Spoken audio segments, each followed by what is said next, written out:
You're about to step into a world where myth tangles with reality, where ancient stones still murmur secrets lost for over 3,000 years.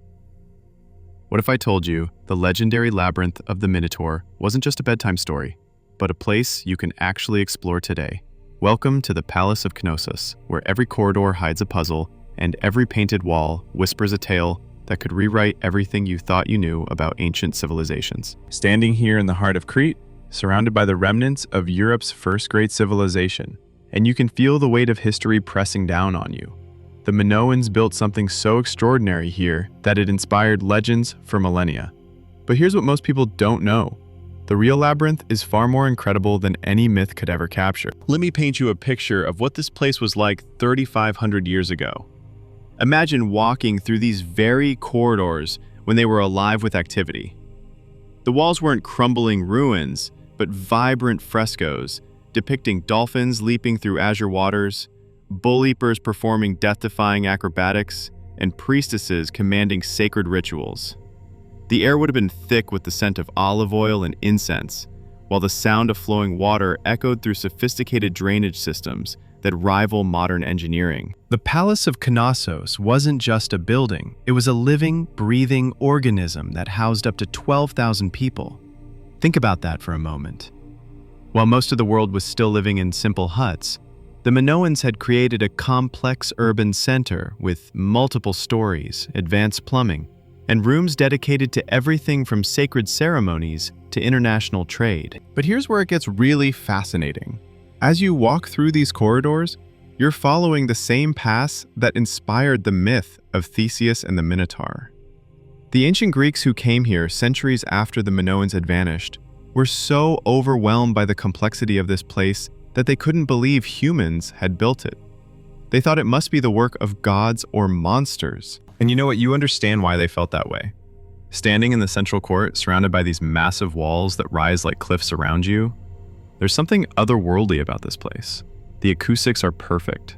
A whisper in one corner can be heard clearly across the entire courtyard. The Minoans understood sound and space in ways we are only beginning to appreciate. Let me take you deeper into the mystery. The throne room, where you are standing now, contains the oldest throne in Europe. This isn't just a chair. It's a testament to 4,000 years of unbroken tradition. The alabaster seat, carved with flowing lines that seem to dance in the lamplight, has witnessed ceremonies and decisions that shaped the ancient world. When you sit in this room, you can almost hear the echoes of ancient voices debating matters of state and religion. The Minoans were unlike any other ancient civilization. While their contemporaries in Egypt and Mesopotamia were building monuments to death and war, the Minoans celebrated life. Their art depicts scenes of joy, nature, and human achievement. Look at these frescoes, the famous Prince of the Lilies, the dolphin fresco, the incredible bull leaping scene. These aren't propaganda pieces or intimidating displays of power. They're celebrations of beauty, skill, and the natural world. This brings us to one of the most intriguing aspects of Minoan civilization, their relationship with nature. The labyrinth itself follows natural contours, working with the landscape rather than imposing upon it. The Minoans seem to understand something we've forgotten in our modern world, that true power comes from harmony, not domination. The engineering marvels here are staggering. The drainage system, which I'm following now through these lower corridors, was so advanced that it included settling tanks, manholes for maintenance, and even air shafts for ventilation. They had running water, flush toilets, and a sewage system that kept this massive complex clean and healthy. Rome wouldn't achieve this level of sanitation for another 1,000 years. But perhaps the most haunting aspect of Knossos is its sudden end. Around 1450 BCE, this magnificent civilization simply vanished. The palace was abandoned, the linear A script was forgotten, and Europe's first great civilization became a memory. Walking through these ruins, you can almost feel the moment when everything changed. Some rooms still show evidence of that final day. Storage jars toppled over, their contents spilled across floors that haven't been cleaned in over 3 millennia. The mystery deepens when you consider the Minoans' connection to the sea. They were master sailors who traded with Egypt, Cyprus, and the distant shores of the eastern Mediterranean.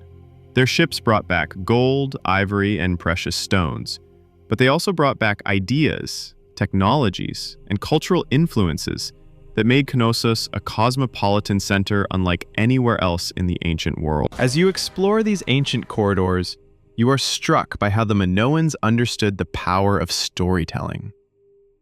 Every wall tells a story, every room has a purpose, and every detail has meaning. The famous snake goddess figurines aren't just art.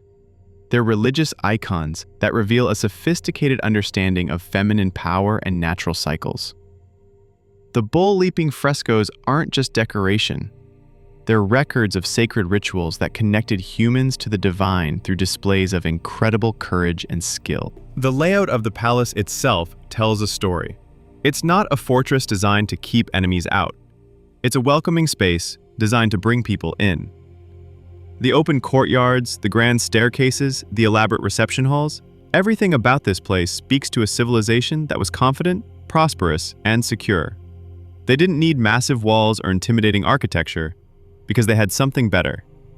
They had culture, art, and the respect of their neighbors. Standing in the royal apartments, you can imagine the daily life of Minoan nobility. The queen's quarters, with their beautiful bathrooms and private gardens, speak to a society that valued comfort and beauty. The king's chambers, connected to the throne room by a complex series of corridors, reveal a ruler who is both accessible and mysterious. The Minoans understood the delicate balance between power and approachability. The religious aspects of Knossos are equally fascinating. This wasn't just a palace, it was a temple, a center of worship where the boundaries between the sacred and secular blurred. The Minoans worshipped nature deities, particularly the great goddess, who represented the earth's fertility and power. Their religious practices included sacred dances, offerings of precious objects, and ceremonies that celebrated the cycles of nature. The craftsmen of Knossos were masters of their trade. The pottery with its delicate designs and sophisticated techniques, the metalwork that shows influences from across the Mediterranean, and the frescoes that still vibrate with life after 3,500 years. All of this speaks to a society that valued skill, beauty, and artistic achievement above military conquest or political domination. As you walk through the workshops where these masterpieces were created, I can almost see the artisans at work, the pottery wheels turning, the bronze being hammered into shape, the pigments being ground and mixed for the next great fresco. This was a civilization that understood the importance of beauty in daily life. The linear A script, which remains undeciphered to this day, adds another layer of mystery to Knossos. These symbols, carved into clay tablets and painted on pottery, represent one of the last great unsolved puzzles of archaeology. What stories do they tell? What records did they keep? What thoughts and dreams of the Minoans are locked away in these mysterious signs? The influence of Knossos extended far beyond Crete. The Minoans established trading posts throughout the Aegean, and their cultural influence can be seen in the art and architecture of mainland Greece, Cyprus, and even Egypt. They were the first Europeans to develop a sophisticated writing system, the first to build multi-story buildings, and the first to create a truly international trading network. But perhaps their greatest achievement was creating a society that seemed to value peace over war, beauty over intimidation, and cooperation over domination. The archaeological record shows very little evidence of warfare or military conquest. Instead, the Minoans seem to have expanded their influence through trade, diplomacy, and cultural exchange. The end of Minoan civilization remains one of archaeology's greatest mysteries. Was it a natural disaster? An invasion? Internal collapse? The truth is probably a combination of all these factors. The massive volcanic eruption on nearby Thera certainly played a role, as did the rising power of Mycenaean Greece. But the complete disappearance of their writing system and cultural practices suggests something more dramatic. A civilization that simply faded away, leaving behind only these magnificent ruins to tell their story. As you stand here in the central court of Knossos, watching the sun set over the hills of Crete, I'm reminded of how much we still don't know about this remarkable civilization. Every excavation brings new discoveries. Every artifact raises new questions, and every wall painting reveals new aspects of Minoan life and culture. The Labyrinth of Knossos is more than just an archaeological site. It's a portal to a lost world, a place where you can walk in the footsteps of Europe's first great civilization. It's a reminder that human achievement isn't just about building monuments or conquering enemies. It's about creating beauty, fostering culture, and building societies that celebrate the best of human potential. The ancient Minoans may have vanished, but their spirit lives on in these walls, in these corridors, and in the imagination of everyone who walks through their ancient labyrinth. They remind us that civilization isn't just about survival. It's about creating something beautiful, something meaningful, something that will inspire future generations long after we're gone. So, the next time you hear the myth of Theseus and the Minotaur, remember that you're not just hearing a story. You're hearing the echo of a real place, a real civilization, and real people who built something so extraordinary that it inspired legends for thousands of years. The Labyrinth of Knossos isn't just a ruin, it's a testament to human creativity, ingenuity, and the eternal quest to build something greater than ourselves.